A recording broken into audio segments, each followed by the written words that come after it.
কাটোয়া ১ নম্বর পঞ্চায়েত সমিতির উদ্যোগে মহিলাদের স্বনির্ভর করে তুলতে করা হয়েছে বিশেষ প্রশিক্ষণের ব্যবস্থা। নারকেলের ছোবড়া দিয়ে নানা রকমের খেলনা, ঘর সাজানোর সামগ্রী সহ পাপোশ তৈরির প্রশিক্ষণ দেওয়া হচ্ছে।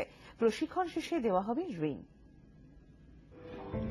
মহিলাদের স্বনির্ভর করে তুলতে নানাভাবে উদ্যোগী হয়েছে রাজ্য সরকার।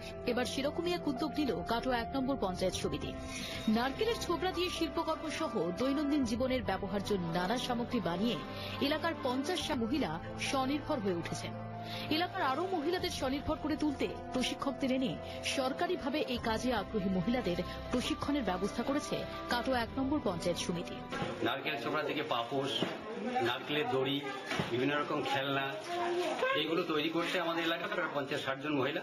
এখানেও প্রায় ট্রেনিং নিয়েছে আজকে ৫০ থেকে ৬০ জন, এবং এদের মধ্যে যারা প্রশিক্ষণ নিয়ে এক্সপার্ট হবে তাদের দিয়ে আমরা আবার নতুন করে মমতা সরকারের মধ্য দিয়ে যে আমরা তাদের লোনের ব্যবস্থা করি, যাতে তারা আরো কাজটা করে অন্তত সমস্ত মেয়েরা স্বনির্ভর হতে পারে, সেই উদ্যোগ আমরা নিয়েছি।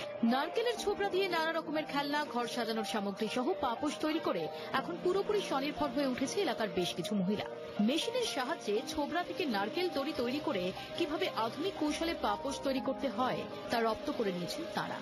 এখন দিনে ৪ থেকে ৫টা বিভিন্ন ডিজাইনের পাপোশ তৈরি করছেন মহিলারা। স্বনির্ভর হয়ে এখন স্বামীর সঙ্গে কাঁধে কাঁধ মিলিয়ে সংসারের দায়িত্ব সামলাচ্ছেন এলাকার মহিলারা। কাজ করে মোটামুটি ভালোই আছে, ঠিক আছে, সংসারেও সাহায্য করতে পারছে, স্বামীরও হেল্প করছে।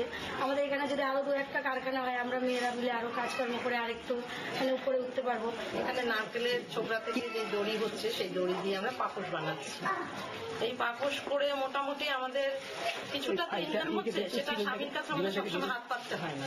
তাহলে এই কাজটা দিয়ে আমরা যেটুকু ইনকাম করি সেটুকু আমাদের মোটামুটি চলে যায়। কাটোয়া ১ নম্বর পঞ্চায়েত সমিতি এলাকার ৯টি গ্রাম পঞ্চায়েত এলাকা থেকে ৪৫ জন মহিলা এবং ১১ জন পুরুষকে এই প্রশিক্ষণ দিয়ে স্বাবলম্বী করে তোলা হবে। প্রশিক্ষণ শেষে দক্ষ শিল্পীদের রাজ্য সরকারের পক্ষ থেকে ঋণের ব্যবস্থাও করা হবে। প্রশাসনের এই উদ্যোগে খুশি এলাকার মানুষ। কাটোয়া থেকে সন্দীপ ঘোষ চৌধুরীর রিপোর্ট, জি ২৪ ঘন্টা।